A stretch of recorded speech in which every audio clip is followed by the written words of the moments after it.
দিনের মধ্যে আপনাদের সপ্তম পে কমিশন বিজেপি সরকার চালু করবে, আপনাদের হকের টাকা বিজেপি সরকার বুঝিয়ে দিবে।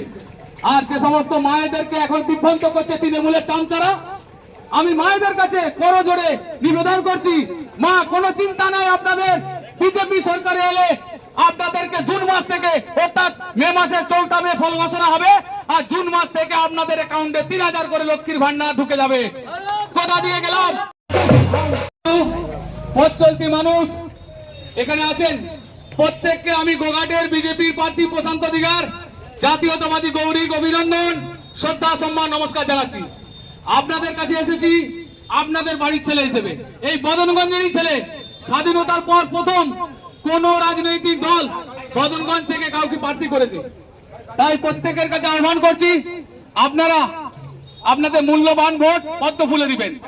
এখানে যে সমস্ত কৃষক আছেন, কৃষকদের উদ্দেশ্যে বলছি যে আপনারা যে ফসল ফলাচ্ছেন, বিজেপি সরকার এলে তবেই আপনারা ন্যায্য ফসলের দাম পাবেন। মমতা ব্যানার্জি যখন আপনাদের আলুর দাম 2 টাকা বাড়ছে, তখন ওনার পুলিশ দিয়ে বর্ডারে বর্ডারে ঘিরে ফেলছে।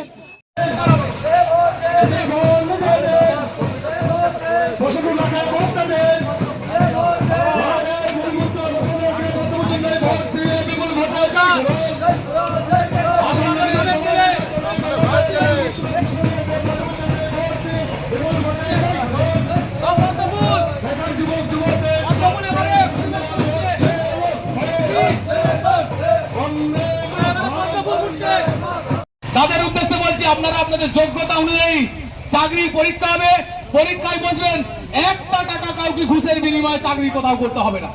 মমতা ব্যানার্জি এই চাকরিটাকে আলু বেগুনের মতন বাজারে কেনাবেচা করেছে। আজকে কি দুর্দশা দেখছেন যারা সরকারি কর্মচারী আছেন। আমরা বিজেপি সরকারে এলে 45 দিনের মধ্যে আমরা সপ্তম পে কমিশন চালু করব।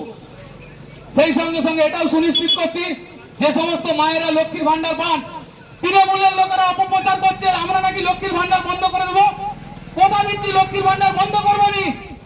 আমরা অন্নপূর্ণা ভান্ডার জুন মাস থেকে আপনাদের অ্যাকাউন্টে যারা 1500 পাচ্ছেন 3000 করে পাবেন। প্রত্যেককে বলছি তাই পাল্টানো দরকার। জয় বিজেপি সরকার, সকলেই বিজেপিকে ভোট দিবেন।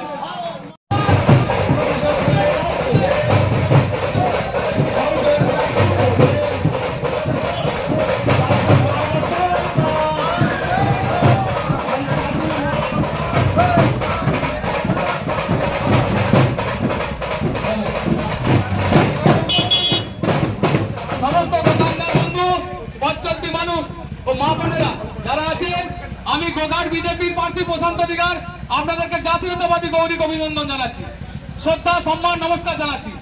সেই সঙ্গে সঙ্গে আপনাদেরকে গোঘাটের বিজেপি প্রার্থী হিসেবে প্রতিশ্রুতি দিয়ে যাচ্ছি, এই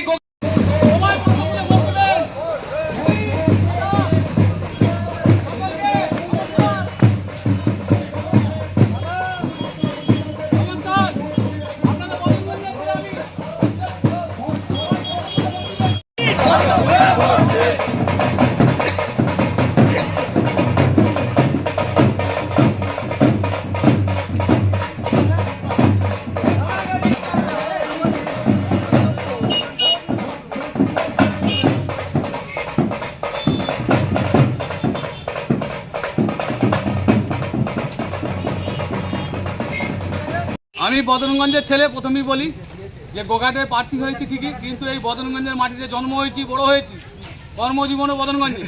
বদনগঞ্জের মানুষের পাশে আমি চিরকাল থাকবো, এটা হচ্ছে আমার অঙ্গীকার। আর এই গোঘাটে প্রথম এই এলাকা থেকে কোনো রাজনৈতিক দল কাউকে প্রার্থী করেছে, এবং গোঘাটে এসে, বদনগঞ্জে এসে আমি সার্বিক মানুষের যেভাবে, মা বোনেদের, ভাইয়েদের, দাদাদের যেভাবে সাড়া, উৎসাহ, উদ্দীপনা এখান থেকে উপলব্ধি করেছি যে তৃণমূল এখান থেকে বিপুল ভোটে পরাজিত হবে। দাদাকে কি বার্তা দিচ্ছেন? একটাই বার্তা, আমরা এখন বলছি যে কৃষকদের যে দুর্দশা সেটা তুলে ধরছি, যে কৃষকদের ন্যায্য মূল্য পাবেন বিজেপি সরকার এলে। 50 টাকা আলু বিক্রি হচ্ছে দাদা, কৃষকরা চোখের জল ফেলছে, কৃষকদের পাশে দাঁড়ানো যায়নি, সামনাসামনি তাকানো যায়নি, এতটাই তারা ভেঙে পড়েছে। সেই কৃষক সমাজকে আমরা বিজেপির পক্ষ থেকে আশ্বস্ত করছি, বিজেপি সরকারে এলে আপনাদের পাশে চিরকাল ছিল, এখনো আছে, ভবিষ্যতেও থাকবে। বিজেপিকে একটা সুযোগ দেন। আর ছাত্র যুবকদের বলছি, চাকরিটা পণ্যের মতন বিক্রি হবে না বিজেপি এলে। আপনাদের যোগ্যতা অনুযায়ী আপনারা আপনাদের হকের চাকরি পাবেন। সেই সঙ্গে সঙ্গে মায়েদের উদ্দেশ্যে বলছি, যে সমস্ত মায়েরা লক্ষ্মীর ভান্ডার দিচ্ছে তৃণমূল, তৃণমূল ভাবছে মায়েদের উপকার করছি, উপকার করেননি, উনি ক্ষতি করছেন। কারণ উনি কৃষকের পেটে লাথি মারছেন, ছাত্র যুবকদের পেটে লাথি মারছেন। আমরা যেমন কৃষককে দেখবো, ছাত্র যুবকদের দেখবো, তেমন মায়েদেরও দেখবো। মায়েদের অন্নপূর্ণা ভাণ্ডার বিজেপি সরকার আসার সঙ্গে সঙ্গে 1 মাস পর থেকে 3000 টাকা করে দেবে। সেই সঙ্গে সঙ্গে যে সমস্ত সরকারি কর্মচারী আছে প্রত্যেকের কাছে করজোড়ে আবেদন করছি, আপনারা আপনাদের হকের টাকা থেকে বঞ্চিত, আপনাদের উপরে যে নির্মম অত্যাচার হচ্ছে, আপনাদেরকে প্রতিদিন যেভাবে দমন পীড়ন করছে, আপনারা এই সরকারটার পাশে থাকবেননি। আপনারা একে দাঁড়ান, বিজেপি সরকারে এলে আপনাদেরকে 45 দিনের মধ্যে 7ম পে কমিশন চালু করে আপনাদের ন্যায্য অধিকার বুঝিয়ে দিবে বিজেপি।